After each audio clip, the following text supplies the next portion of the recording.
அஸ்ஸலாமு அலைக்கும். பிஸ்மில்லாஹிர்ரஹ்மானிர்ரஹீம். அல்ஹம்துலில்லாஹ். நான் வந்து ஈரோட்லேருந்து வரேன். நான் பிறந்தது எல்லாமே ஈரோட்டில் தான். சென்னையில் தான் வந்துட்டு காலேஜ் வேலை எல்லாமே வந்துட்டு பண்ணிகிட்ருக்கேன். போன வருஷம் இதே மாதம் மே 20 எனக்கு ஒரு ஆக்சிடெண்ட் நடந்தது. நான் அது ஒரு பெரிய ஆக்சிடெண்ட். அது பைக்லேருந்து கீழே விழுந்து முகத்தில் அடிபட்டு ஒரு 3 ஃப்ராக்சர். ரொம்ப கிரிட்டிக்கலான ஸ்டேஜில் தான் இருந்தேன். வாயை வந்துட்டு திறக்க முடியல, மூட முடியல. இந்த தாடஃப் ஃபுல்லாக உடஞ்சிருச்சு. இங்கே அந்த ஸ்கல் எலும்புன்னு சொல்லுவாங்களே, எலும்பு கூட்டில் இருக்க அந்த ஸ்கல்லில் வந்துட்டு இவ்வளோ பெரிய கிராக்கு. எக்ஸ்ரே பார்த்தா தெரியும் உங்களுக்கு, இவ்வளோ பெரிய கிராக்கு. இங்கே 2 ஃப்ராக்சர். உங்களுக்கு தெரியும், முகத்தில் அடிபட்டாலே வந்துட்டு எவ்வளோ ஒரு ரொம்ப கொடுமையான விஷயங்கிறது. ரொம்ப கிரிட்டிக்கலான ஸ்டேஜில் தான் வந்துட்டு நான் இருந்தேன். அப்போது ஹாஸ்பிட்டலில் இருக்கும்போது என்னோடய ஃப்ரெண்டு ரஹமத்துல்லான்னு அவர் என் கூட தான் தங்கியிருக்கார்.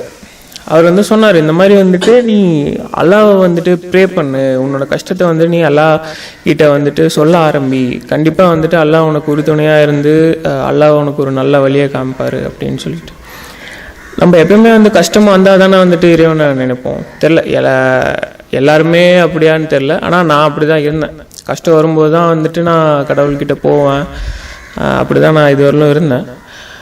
அப்பயும் அவர் சொல்கிறாரே, சரி நம்ம அல்லாஹ்கிட்ட நம்ம கேட்போம் அப்படின்னு சொல்லிட்டு நான் அப்போ ரொம்ப கஷ்டமாக இருந்தது. உங்களுக்கு ரொம்ப கொடுமையான நிலைமையில் இருந்தேன். ஹாஸ்பிட்டல் சீரியஸாக ஐசியூவில் கிட்டத்தட்ட ஒரு 10 நாள் இருந்தேன். எனக்கு அம்மா மட்டும்தான், அப்பா கிடையாது. அப்பா இறந்து 6 வருஷம் ஆகுது. அம்மா மட்டும்தான். அம்மாவும் ரொம்ப கஷ்டப்பட்டாங்க, என்னடா பையனுக்கு இப்படி ஆயிடுச்சு அப்படின்னு சொல்லிட்டு. அப்புறம் அம்மாவும் போகாத கோயிலில், உங்களுக்கு தெரியும், பெற்றவங்களுக்கு தான் பசங்களுக்கு எவ்வளோ கஷ்டம் இருக்குங்க தெரியும். ஐசியூவில் பையன் இருக்கானே.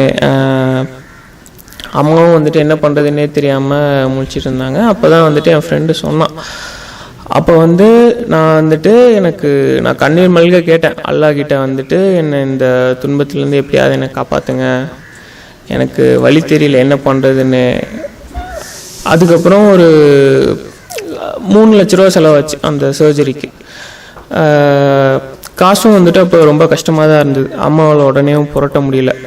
அதனால சர்ஜரி 1 வாரம் கழித்து தான் பண்ணாங்க. அப்போ நான் கேட்ட மாதிரியே காசு எல்லாம் அரேஞ்ச் பண்ணியாச்சு. அதுக்கப்புறம் மியாட் ஹாஸ்பிட்டலில் தான் பண்ணோம் சர்ஜரி.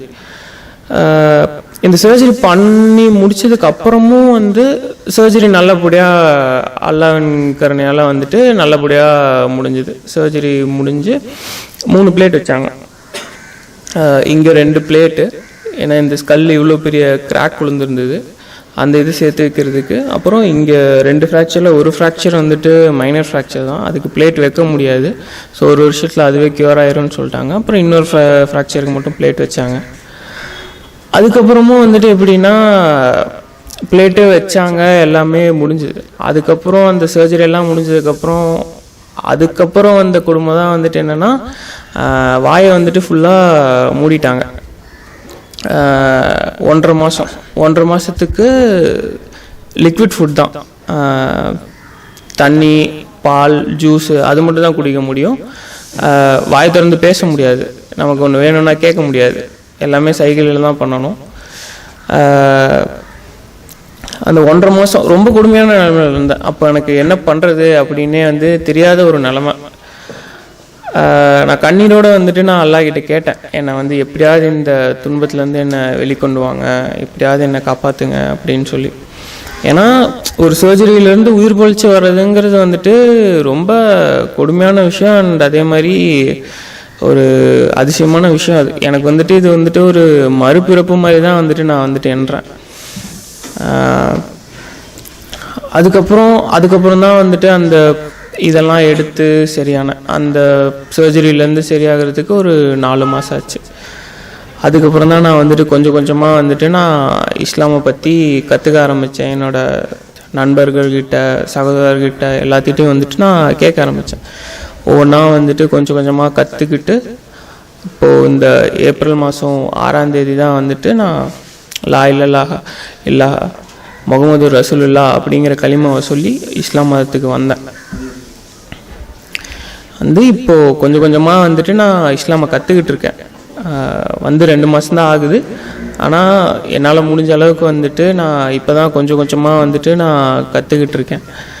அண்ட் இஸ்லாம் மதத்தில் வந்துட்டு எனக்கு ரொம்ப பிடிச்ச விஷயம் என்னென்னா, குரானை எல்லாமே வந்துட்டு எல்லாத்துக்கும் அன்பளிப்பாக கொடுப்பாங்க. மற்ற மதத்தில் வந்துட்டு இந்த மாதிரி ஒரு விஷயம் வந்துட்டு கிடையவே கிடையாது எனக்கு தெரிஞ்சு. ஸோ கற்றுக் கொடுக்கறது அப்படிங்கிற ஒரு விஷயம் வந்துட்டு நம்ம ஜன்னத்துக்கு போகிறதுக்கான வழி, அதுக்காக மட்டுமே தான் வந்துட்டு நம்ம இங்கே பாடுபடுறோம் அப்படிங்கிற விஷயத்த வந்துட்டு இப்போ தான் நான் தெரிஞ்சுக்கிட்டேன். இதுவரையிலும் இதெல்லாம் எனக்கு தெரியவே தெரியாது, யாரும் சொல்லியும் கொடுக்கல. சின்ன வயசுலேருந்து எனக்கு 25 வயசு ஆகுது. இதெல்லாம் யாரும் இன்னமும் சொன்னதும் இல்லை. எனக்கு முஸ்லீம் ஃப்ரெண்ட்ஸ் இருந்திருக்காங்க, பட் ஆனால் வந்துட்டு இந்த மாதிரி யாரும் சொன்னதில்லை. எனக்கு ஒரு நிகழ்வு நடந்து தெரியல, அல்லாஹ் தேர்ந்தெடுப்பார். ஈமான் இருக்கவங்கள மட்டும்தான் வந்துட்டு அல்லாஹ் தேர்ந்தெடுத்து அவங்கள ஜன்னத்துக்கான வழியை காமிப்பாங்கன்னு எனக்கு ஒரு சகோதரர் சொன்னார். எனக்கு தெரிஞ்சு அதுதான் என் வாழ்க்கையில் நடந்திருக்குன்னு நான் நினைக்கிறேன்.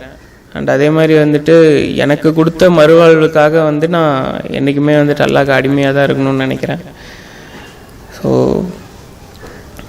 இன்ஷா அல்லாஹ் எனக்கு இஸ்லாமை கொடுத்ததுக்கு நான் அல்லாஹ்க்கு ரொம்ப கடமைப்பட்டிருக்கேன். يا حامل القرآن قد خصك الرحمن بالفضل والتيجان والروح والريحان. يا حامل القرآن قد خصك الرحمن بالفضل